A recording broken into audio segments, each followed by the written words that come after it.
വിവാഹ പാർട്ടികൾക്ക് സ്പെഷ്യൽ പാക്കേജുകൾ, അഡ്വാൻസ് ബുക്കിംഗുകൾക്ക് 0% പണിക്കൂലി. Athulya gold and diamonds, Valanchery road, Koppam. വയോജനങ്ങൾക്ക് ശ്രവണ സഹായി നൽകാൻ കൊണ്ടോട്ടി നഗരസഭയുടെ ആഭിമുഖ്യത്തിൽ ഹിയറിംഗ് എയ്ഡ് ക്യാമ്പ് സംഘടിപ്പിച്ചു. മോയിൻകുട്ടി വൈദ്യർ സ്മാരക മന്ദിരത്തിൽ നടന്ന ക്യാമ്പിന്റെ ഉദ്ഘാടനം നഗരസഭ വൈസ് ചെയർമാൻ അഷ്റഫ് മാടാൻ നിർവഹിച്ചു. കൊണ്ടോട്ടി നഗരസഭയുടെ ആഭിമുഖ്യത്തിൽ മോയിൻകുട്ടി വൈദ്യർ സ്മാരക മന്ദിരത്തിലാണ് ശ്രവണ സഹായ നിർണയ ക്യാമ്പ് സംഘടിപ്പിച്ചത്. ക്യാമ്പിന്റെ ഉദ്ഘാടനം നഗരസഭ വൈസ് ചെയർമാൻ അഷ്റഫ് മാടാൻ നിർവഹിച്ചു. പദ്ധതികൾ ആവിഷ്കരിച്ചുകൊണ്ടാണ് നഗരസഭ മുന്നോട്ട് പോകുന്നത്. ഇപ്രാവശ്യം പറഞ്ഞു 10 ലക്ഷം രൂപയാണ് വിനോദസഞ്ചാരത്തിന് മാത്രമായി വെച്ചത്. വയോജനങ്ങളെ ശരി, ഒരു ദിവസം ഈ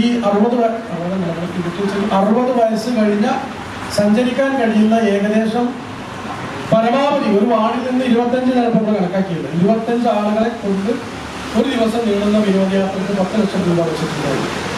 അതോടൊപ്പം തന്നെ ഒരു റിക്രിയേഷൻ പോലെ വയോജന സംഗമം, ഇങ്ങനെയുള്ള വിവിധങ്ങളായ പദ്ധതികളാണ് നഗരസഭ ആസൂത്രണം ആവിഷ്കരിച്ചുകൊണ്ടിരിക്കുന്നത്.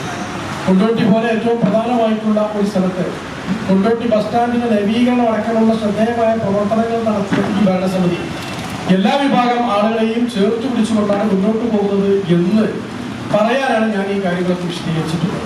പരിശോധനയിൽ ആവശ്യമാണ് എന്ന് കണ്ടെത്തുന്ന മുഴുവൻ ആളുകൾക്കും ശ്രവണ സഹായി ഹിയറിംഗ് എയ്ഡ് നൽകുമെന്ന് അദ്ദേഹം പറഞ്ഞു. 125 വയോജനങ്ങൾക്ക് ശ്രവണ സഹായം നൽകാനാണ് നഗരസഭ ക്യാമ്പ് സംഘടിപ്പിച്ചത്.